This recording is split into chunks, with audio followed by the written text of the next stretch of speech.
Yuda segera membawa Anita ke rumah sakit swasta kenalannya. Wanita berhijab itu kembali pingsan dalam perjalanan ke rumah sakit. Sabar Anita, aku akan menyelamatkanmu, ujar Yuda seraya menoleh melihat ke arah Anita. Sesampainya di rumah sakit, Anita segera ditangani oleh dokter ahli.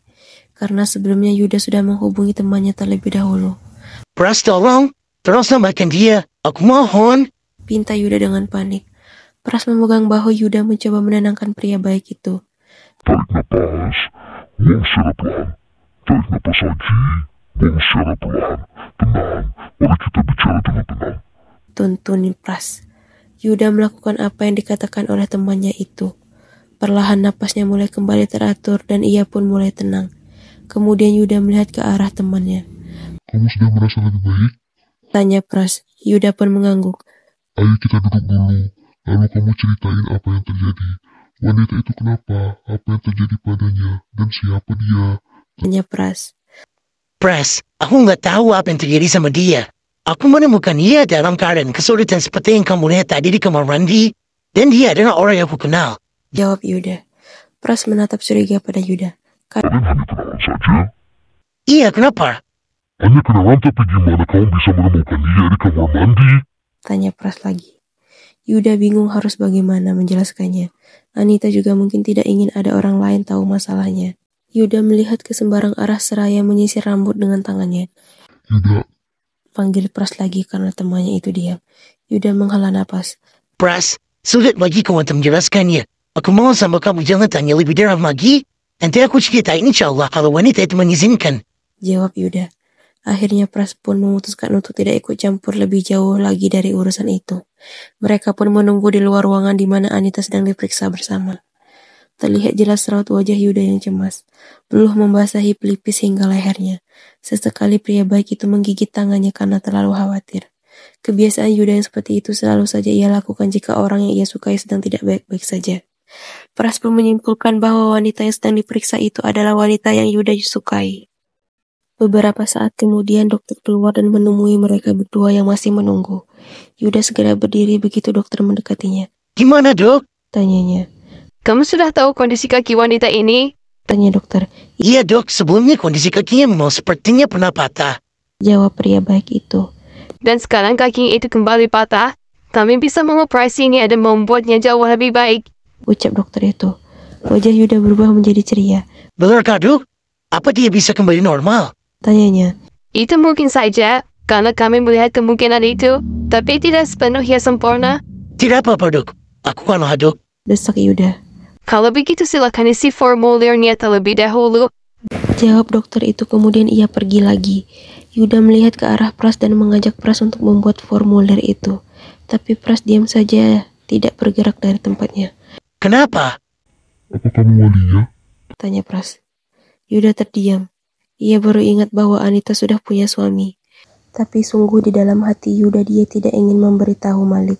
Tangan Pras menyentuh pundak Yuda dan membuat Yuda sadar dari lamunannya. Yuda, seperti itulah protokolnya. Kamu harus mengikutinya. Kalau udah siap, kamu bisa telepon aku. Aku keluar dulu, ucapnya, lalu meninggalkan Yuda sendirian di sana. Pada tengah malam itu Malik masih berada di dalam klub untuk merayakan pesta ulang tahun Dimas. Begitu ramai dan serunya acara itu, karena mereka juga mengundang beberapa artis dan pemusik yang cukup terkenal. Malik juga ikut memeriahkan acara itu, akan tetapi ia sama sekali tidak bisa menikmatinya. Pikirannya terjebak pada Anita yang berada di rumah. Ia terus memikirkan apa yang ia katakan dan apa yang terjadi pada wanita itu. Apa aku udah berlebihan ya? Dia kan tadi pagi udah aku lukai, dan malam ini juga aku melakukan itu padanya. Gumam Malik. Ah, sial. Gimana kalau wanita itu tadi benar-benar pingsan di kamar mandi itu? Gumamnya lagi dan mulai panik. Lucy yang sedang asik menikmati musik mendekati Malik. Ada apa sayang? Tanyanya. Lucy, aku pulang dulu. Aku lupa kunci pintu tadi. Setelah bicara Malik bergegas keluar. Hei Malik, mau mana? Bagaimana Dimas? Selamat ulang tahun bro. Aku ada urusan penting. Semoga panjang umur. Sahut Malik. Kenapa dia Lucy? Tanya Dimas pada wanita penggoda itu. Gak tahu, ada yang lupa katanya. Jawabnya. Oh, Udah, kita lanjut acara aja. ucap Lucy. Mereka pun melanjutkan pesta itu. Di sisi lain, Yuda tiba di rumah Malik lagi untuk menemuinya. Akan tetapi rumah itu masih kosong sama seperti sebelum ia meninggalkan tempat itu. Ia pun mulai bingung harus mencari Malik di mana. Dia tidak tahu apa-apa tentang Malik dan Anita. Ia pun kembali ke mobilnya dan merenung. Lalu ia pun melihat ke arah tas Anita yang tanpa sengaja juga terbawa olehnya. Yuda segera membuka tas itu dan menggeledahnya mencari sesuatu yang akan membantunya menemukan Malik. Lalu ia pun menemukan sebuah truk belanja dari salah satu kafe. Mungkin saja orang-orang di kafe ini bisa membantuku. Pikirnya. Ia pun segera menghidupkan mesin mobilnya dan bergegas menuju kafe. Untung saja kafe itu masih buka, karena khusus hari ini kafe itu buka selama 24 jam. Kafe itu cukup ramai dan Yuda segera mencari waiters atau barista di sana untuk menanyakan tentang Malik dan Anita. Ada yang bisa saya bantu, Kak? Tanya salah satu barista. Oh ini Kak, saya mau nanya. Pernah nggak ada pelanggan di sini yang namanya Malik atau Anita? Malik? Anita? Barista itu mengulangi perkataan Yuda. Iya. Kak Malik adalah owner kafe ini, Kak. Dan Nyonya Anita adalah istrinya. Jawab barista itu. Oh, benarkah? Jadi ini kafe milik Malik? Barista itu mengangguk. Kalau begitu bisakah aku meminta nomor Malik? Ada urusan penting yang harus aku sampaikan. Minta Yuda. Tapi seluruh pegawai yang ada di sana ragu untuk memberitahu Yuda. Mereka takut salah dan mereka akan kena marah oleh Malik nanti.